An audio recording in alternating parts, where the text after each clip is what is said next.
노아에 대한 이야기가 우리 시대에 이르러서는 유치부 아이들이 제일 많이 듣는 그런 이야기가 됐습니다. 이건 참 아이러니한 그런 일이라 하겠습니다. 하나님께서 세상에 사람을 지으신 것을 심히 한탄하시고 또 근심하셨다 하는 이 어두운 이야기를 우리는 유치부 아이들에게 들려줍니다.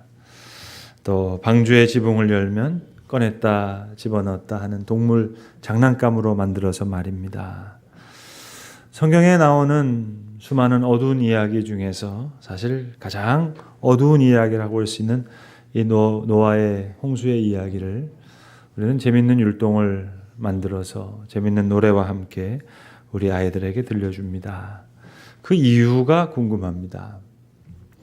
아이들이 정말 듣고 싶어 해서 그런 것 같지는 않습니다. 그보다는 오히려 어른들이 이 이야기를 듣고 싶지 않아서 그렇게 동화와 같은 이야기로 만들어버린 것은 아닌가, 그런 의심을 가져봅니다.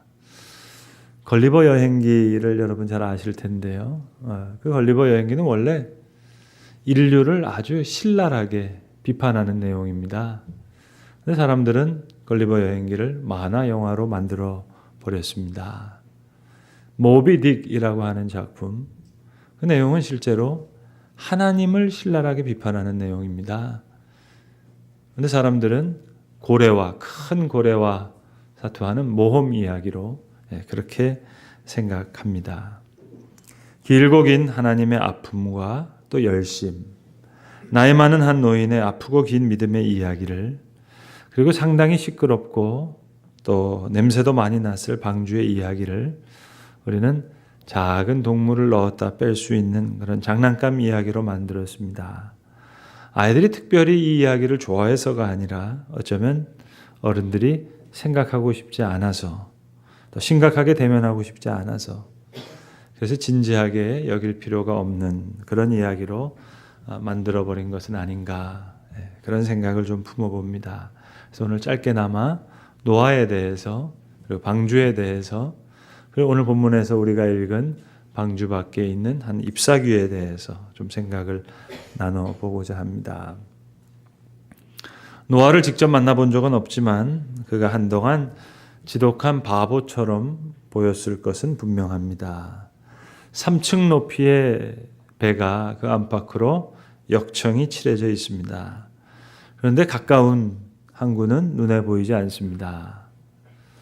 오늘 우리가 8장을 읽었는데 6장과 7장에 보시면 하나님께서 노아에게 여러 가지 말씀을 하십니다. 그 하나님께서 노아에게 주신 말씀을 문장의 형식으로 구분해 보면 서술형 문장이 나오고 그 다음에 이어서 명령형의 문장이 나옵니다. 처음 이야기는 다 서술문입니다. 내가 이제 땅 위에 홍수를 일으켜서 하늘 아래 살아 숨쉬는 모든 것을 이제 쓸어 없앨 것이다. 서술문입니다. 처음 말씀 서술형. 이건 귀로 듣고 입으로 아멘 하면 됩니다. 그런데 어느 시점부터 이 서술문이 이제 명령문으로 바뀌게 됩니다.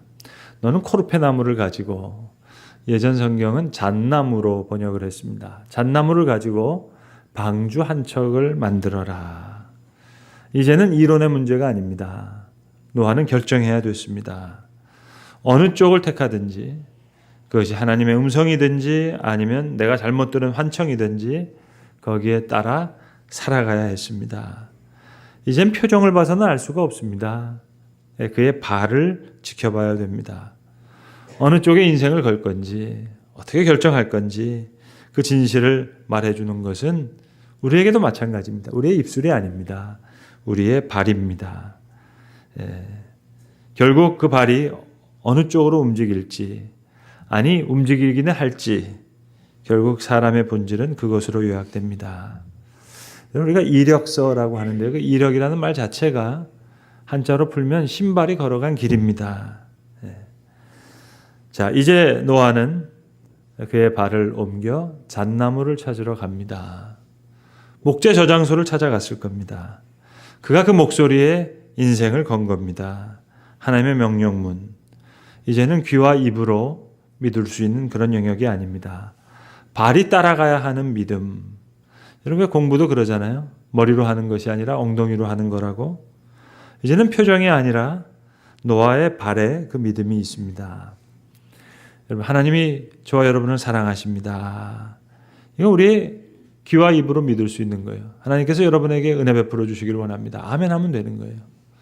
하나님께서 저와 여러분을 강건하게 하실 것입니다. 이거 성경 본문 눈으로 읽고 귀로 듣고 입으로 기도하면서 아멘 하면 되죠.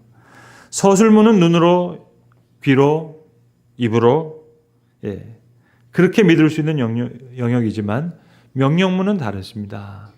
너는 잣나무를 가지고 방주를 만들되 그 안에 칸들을 만들고 역청을 그 안팎에 칠하라. 그의 발이 먼저 믿어야 했습니다. 그리고 그의 손도 따라 믿어야 했습니다. 그렇게 오랜 시간 동안, 참으로 오랜 시간 동안 노아는 방주를 지었습니다. 그렇게 오랜 시간이 필요했습니다.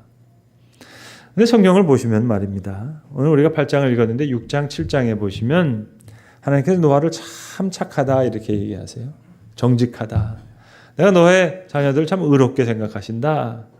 그런데 무슨 일이 벌어났는지 모르겠는데 방주를 짓는 게 힘들었는지 아니면 방주 안에 무슨 일이 일어났는지 모르겠지만 방주 후에, 홍수 후에 9장에 보시면 노아에게 부끄러운 일도 일어납니다. 마치 야곱이 바로 왕에서 그 앞에 그런 얘기하죠. 내가 험악한 인생을 살았습니다. 그러나 하나님께서는 노아를 사용하시는 거예요. 노아의 단점이 있죠. 그러나 9장에서 하나님께서 축복하십니다. 하나님은 노아를 제한적으로, 임시적으로 하나님의 구원의 통로로 사용하시는 거죠. 그렇게 오랜 시간에 걸쳐서 만들어진 방주, 그 방주도 마찬가지입니다. 여호와의 구원의 도구로 쓰여집니다. 방주는 자리 잡고 있던 그곳에서 아마 떠올랐을 것입니다. 수많은 동물을 싣고 크고 무겁고 오래된 통과 같은 그 방주는 무수한 파도에 부딪히고 요동치고 삐걱거렸을 것입니다. 파도가 옆구리를 강타하고 또 주정뱅이처럼 비틀거렸던 시간들도 많았을 겁니다. 그러나 이 배는 하나님이 보호하사 계속 떠 있습니다. 하나님도 아시다시피 대단한 배가 아니었지만 그것으로 충분했고 계속 떠 있었습니다. 징글징글하게 시끄럽고 지독한 냄새가 났지만 동물들은 다른 동물들이 곁에 있다는데 위안을 얻었고 늑대와 어린 양이 함께 누웠고 사자는 소처럼 풀을 먹었습니다. 바깥은 혼란과 죽음뿐이었지만 방주 안에는 생명이 이어지고 있었습니다. 하나님 방주가 대단한 배가 아니라는 걸 아십니다. 어느 누구보다도 잘 아십니다. 사실 바깥에 있는 폭풍우가 아니었다면 방주 안에 있는 악취, 견디기 힘들었을 겁니다. 방주는 그러나 폭풍우를 잘 견뎠고 방주 안의 생명들도 방주 속에 있는 악취와 시끄러움을 잘 견뎌냈습니다. 냄새나는 방주도 시끄러운 방주도 생명의 구원을 위해서는 충분히 은혜의 방편이 될 수 있었습니다.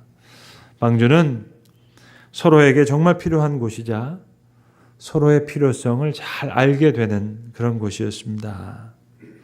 노아도 방주도 하나님의 역사를 위해서 사용하신 도구였을 뿐입니다. 임시적으로, 제한적으로 하나님 사용하신 거예요. 오늘 우리 본문을 읽었습니다. 40일이 지나서 까마귀를 내보내고 또 비둘기를 내보내고 3번에 걸쳐서 내보냈습니다.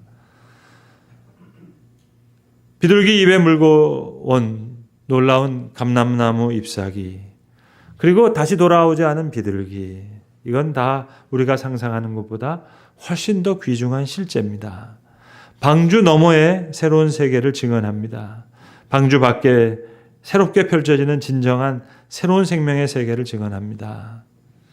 방주는 어디까지나 임시적인 방편이에요. 노아도 마찬가지예요. 하나님께서 사용하신 거예요. 노아나 방주나 다 어디까지나 제한적인 도구입니다. 방주 밖에 잎사귀가 있기에 방주가 의미가 있습니다. 방주 밖에 있는 잎사귀가 없었다면 방주는 공동묘지와 같은 큰 관에 불과할 수 있었습니다. 방주 밖에 잎사귀가 없었다면 방주는 생명의 방주가 될 수 없습니다. 만약 여러분 가까운 친지의 결혼 피로연에 갔는데 다양한 연령들이 있어요. 피부색이 다 달라요. 별난 괴짜들을 봤어요. 그러나 그것은 그 자리에 활력과 기쁨을 불어넣는 근원입니다. 그 모습은 오히려 서로에게 기쁨을 주고 어색함과 두려움을 넘어서게 해줍니다. 우리가 서로와 서로의 얼굴을 바라보면 우리는 모두가 미지의 곳으로 항해를 나선 항해자들임을 우리가 스스로 깨닫게 될 것입니다. 그래서 오늘도 우리는 믿음으로 방주를 지어야 하고 용감하게 폭풍우를 이겨내야 하고 그리고 비둘기 부리에 물린 이 푸른 잔가지를 통해 폭풍 너머의 현실을 그것이 나타나져 있다는 것을 우리 알아야 되겠습니다. 성도 여러분, 그렇다면 우리 시대의 노아는 누구일까요? 방주는 무엇일까요? 방주 밖에 있는 잎사귀는 어디 있을까요? 어제와 그저께 우리 청년부가 1박 2일 수련회를 가졌습니다. 아마 우리 청년들이 처음 경험한 곳에서 수련을 했을 거라 생각하는데 신학교에서 했습니다. 장신대에 있는 그 세계협력, 교회협력센터에서 숙식을 하면서 그 앞에 있는 카페에서 수련을 했는데 우리 전도사님 수고 많이 하셨는데 그 장신대 앞에 있는 그 카페가 우리 전도사님하고 친한 친구 되시는 최 전도사님이라고 그분이 운영하시는 카페예요. 주일에는 교회에 가서 전도사로 봉사하시고 주중에는 신학교 앞에서 카페를 하시고 뭐 자본이 많은 거 아니죠. 경험이 많은 거 아니죠. 그러나 거기서 받은 일정의 수익을 가지고 청년들이 주거 문제를 가지고 많이 고민하잖아요. 그러니까 쉐어하우스, 봄날이라는 쉐어하우스를 해서 거기 대표로 계시는 분인데 그러니까 이제 전도사님이랑 친하니까 신학교에서 숙식하면서 그 카페를 빌려서 같이 1박 2일로 수련했습니다. 청년들 함께 우리의 신앙의 삶을 어떻게 살아갈 것인가. 그래서 이 최 전도사님 포함해서 세 분을 강사로 모셨어요. 한 분은 이호천 선교사라고 우리 전도사님보다 훨씬 젊으신 분이세요. 어린 엄마들의 안식처인 윗맘이라고 하는 청소년 미혼모의 교육과 자립을 지원하는 비영리법인의 대표인데 이분은 20살 때 예수를 처음 믿었습니다. 근데 믿자마자 성경에 나오는 고아와 과부의 하나님 이걸 알게 된 거예요. 그리고 20살 때 예수를 처음 믿었으니까 그 하나님을 더 알고 싶다는 마음에 고아원에 가서 봉사활동을 시작하게 됐는데 그러다 거기서 우연히 어린 친구 19살 난 출산을 준비하는데 돈이 부족해서 유흥업소에 가서 일하는 청소년을 만나게 됩니다. 술집에서 그 나이에서 일하는 것도 충격인데 아이 낳기 위해서 그런 일을 한다는 것이 더 충격이었습니다. 그래서 그 친구를 돕게 됐고 그 소문을 듣고 비슷한 처지에 있는 사람들이 연락이 오기 시작해서 이거 제대로 한번 도와줘야 되겠다 해서 방주와 같은 것을 지은 겁니다. 어린 엄마들 다 중학교 중퇴, 고등학교 중퇴죠. 끊어진 교육 이어주고 싶다는 생각. 같이 아파하고 손잡아주고 싶은 마음으로. 또 못 배우면 직장이 없어지니까 생계의 위협을 얻게 되니까 From Mom 카페라고 해서 창업도 하고. 그러니까 총회에서 젊은 분이지만 이분의 진정성을 인정해서 이제 국내 선교사로 파송하신 그런 분이십니다. 근데 이 이호천 선교사가 하는 말이 뭔 줄 아세요, 여러분? 그럼 뭐라고 말씀하시는 거 아니? 많은 미혼모를 도왔지만 미혼모들에 대한 마음 아직도 확신이 들지 않는다는 거예요. 그러나 하나님에 대한 사랑의 확신이 있어서 내가 사랑하는 그 하나님께서 이 미혼모들을 향해서 내 사랑하는 내 딸이다 말씀하실 거라는 그 확신이 있기 때문에 여러분 위드맘이라는 그 방주 완벽할까요? 그렇지 않죠. 그러나 그 한 미혼모가 자기 아기에게 쓴 손편지 아가야 하나님이 너도 그리고 엄마도 많이 많이 사랑하신단다. 참 놀라운 일이지. 하나님 믿고 엄마가 계속 열심히 한번 살아볼게. 사랑한다 아가야. 이런 게 희망의 잔 가진 거죠. 희망의 잎사귀인 거죠. 또 한 번 이제 강사로 모신 분이 남 목사님이라고 인천 주한교회 교육 목사님입니다. 주일에는 교회 와서 교육 목사로 계시고 그리고 주중에는 사하라라고 하는 대표인데요. 사랑하라 그리고 하고 싶은 것을 하라 그 약자입니다. 사하라. 우리나라 교육 문제가 심각하잖아요.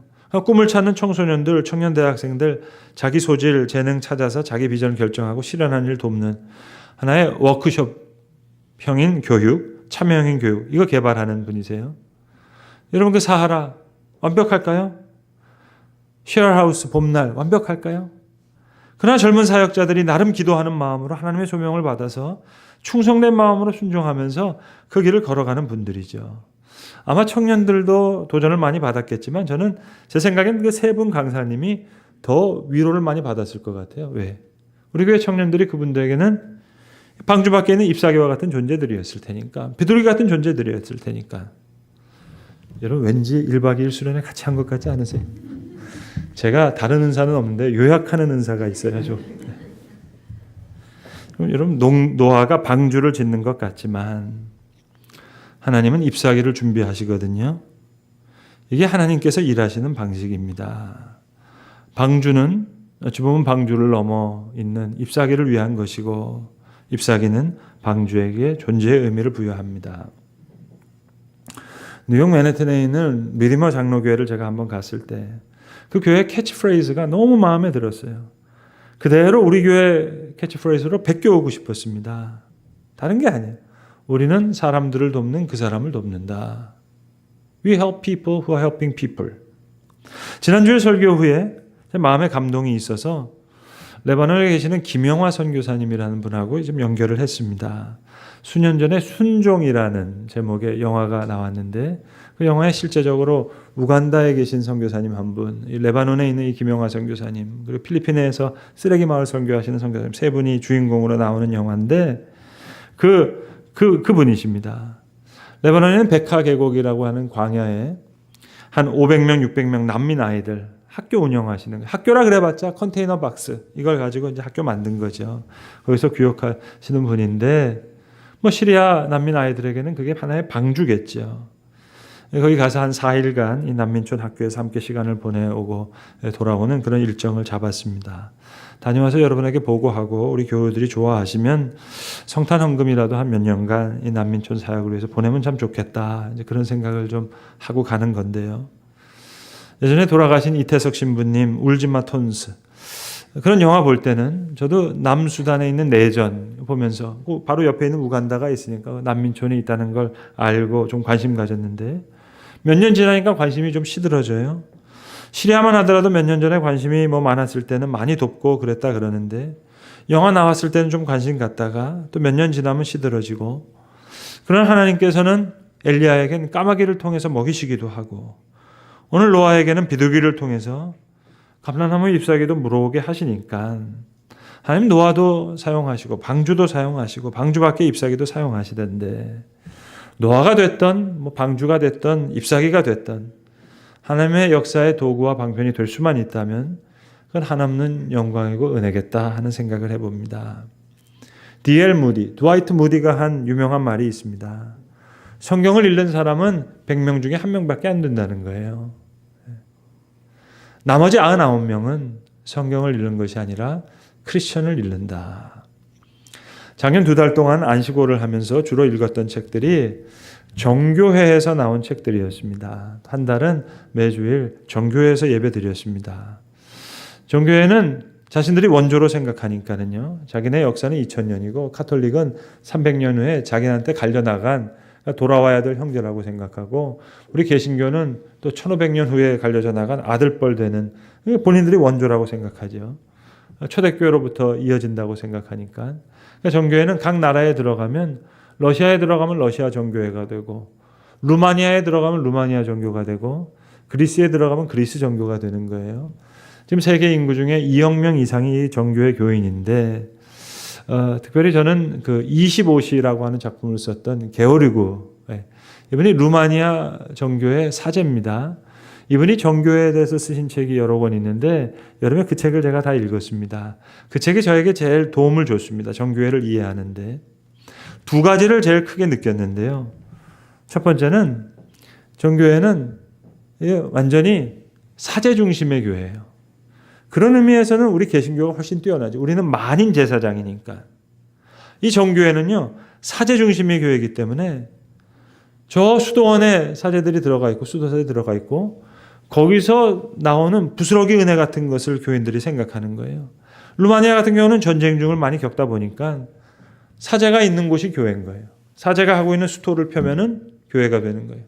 자기네들 먹고 있는 감자를 가지고 여기서 성찬을 하면 그게 성찬이 되는 거예요. 완전히 사제 중심적인 교회예요. 그러나 여러분, 우리 개신교는 만인 제사장이잖아요. 예수님께서 십자가를 지실 때 성전 휘장이 위에서부터 아래로 찢어졌어요. 막힌 담을 허시고 우리로 성령의 전을 삼으셔서 1년에 한 번씩 대제사장이 지성소에 들어갔는데 들어가고 살까 말까 몰라요. 잘못되면 죽어서 나오기도 해요. 그런데 성령께서 휘장을 찢으셨어요. 이제는 우리가 무릎 꿇고 기도하면 우리가 있는 그곳에 하나님께서 하나님의 영으로 찾아오셔서 우리를 성령의 전으로 성전 삼으신다. 놀라운 거죠. 너희는 택하신 족속이요 거룩한 제사장이라. 이건 우리 개신교가 더 옳다 생각합니다. 근데 두 번째, 그들의 성찬에 대한 이해. 이건 참 배울 게 많다 생각했습니다. 떡과 포도주를 받기 전에 저들이 열심히 기도하는 거예요. 우리는 왜 성찬위원들이 기도하면서 떡과 포도주 준비한 다음에 그 다음에 우리 성찬식을 하잖아요. 근데 저들은 초대교회 전통으로부터 이걸 내려왔다고 생각하니까 여러분, 초대교회 교인들이 모일 때 자기 먹을 밥 가지고 왔을 거 아닙니까? 떡과 포도주 갖고 와서 아가페 밀을 함께 나누는 거예요. 그리고 한 부분을 떼내서 이걸 가지고 성찬하는 거예요. 이게 분명히 자기 집에서 갖고 온 떡이에요. 자기 집에서 갖고 온 포도주예요. 그런데 아가페 밀도 하지만 이거를 떼내서 이걸 가지고 그리스도의 몸과 피를 위해서 기도하는 그 성찬을 하니까 얼마나 열심히 기도하겠어요. 그러니까 그들에게서 이 성찬은 너무 중요한 거예요. 그러니까 2시간 반 정도 예배 드리는데 처음 시작할 때는 사람들이 없어요.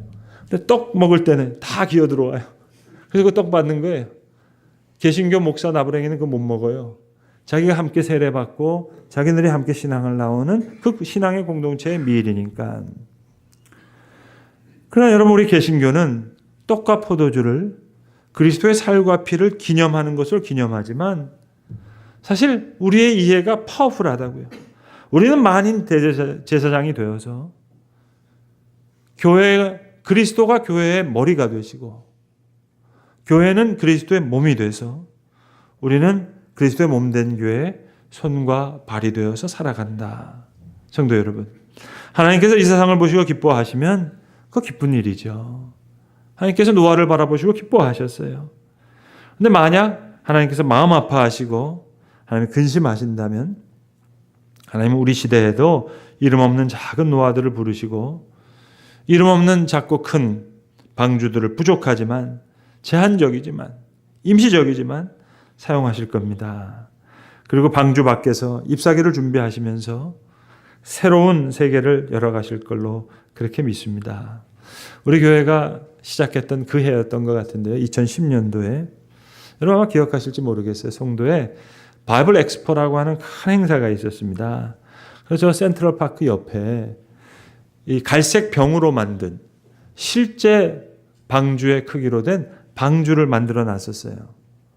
그런데 그해 여름에 콤파스라고 하는 큰 태풍이 불었습니다. 그게 다 날아갔어요. 그러니까 주최 측에서 관련 업체들이 얼마나 여러분 힘들었겠습니까? 여러분, 유치부에 있는 장난감 방주보단 실물 크기 방주 보면 훨씬 더 실감 나겠죠. 아, 성경이 이런 거였겠구나. 더 성경의 이해가 더 좋아지겠죠. 도움이 되겠죠. 그러나 그걸로 끝날 이야기는 아닌 줄로 믿습니다. 우리를 성령의 전으로 삼으신 하나님께서는 오늘도 하나님의 구원의 역사를 위해서 믿음의 선한 싸움을 싸워가는 하나님의 사람들을 찾으실 것이고 그리고 부족하나마 그들을 사용하실 겁니다. 시끄럽고 냄새나는 그러나 소중하게 쓰여지는 방주를 만들어 갈 것입니다. 그리고 하나님은 방주 밖에 있는 잎사귀를 통해서 그들에게 방주 너머에 새로운 세계를 계시하실 겁니다. 그런 면에서 교회도 방주죠, 여러분. 노아도 의로운 사람이었지만 나중에 부끄러운 일도 있었어요. 그러나 하나님께서 사용하시는 거예요.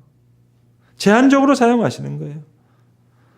방주도 마찬가지입니다. 하나님의 구원의 방편으로 사용하시는 거죠. 하나님의 큰 구원의 드라마에 노아가 되었던 방주가 되었던 방주 밖에 잎사귀가 되었던 여러분 쓰여질 수만 있다면 작은 잎사귀처럼 쓰여질 수만 있다면 그건 한량없는 영광인 줄로 믿는데 하나님께서는 오늘도 우리를 위해서 구원의 역사를 이루실 뿐만 아니라 우리와 함께 구원의 역사를 이루신다는 사실을 알고 그 은혜 앞에 우리의 마음과 우리의 생각을 내어드릴 수 있는 하나님의 자녀가 될 수 있기를 바랍니다. 기도하겠습니다. 아버지 하나님, 오늘도 우리를 위해 구원의 역사를 이루시는 주의 역사를 찬양합니다. 오늘도 열심히 우리를 위해서 일하시는 주님, 그 구원의 역사를 베푸실 뿐만 아니라 또한 우리와 함께 그 구원의 역사를 이루시기를 원하시는 주의 뜻 앞에 오늘도 그것을 한량없는 은혜인 줄로 알고 영광으로 알고 그 일 앞에 내 모든 마음의 믿음의 고백들을 주께 내어드릴 수 있는 사랑하는 주의 자녀들 되게 하시옵소서. 우리 주 예수 그리스도의 이름으로 기도합니다. 아멘.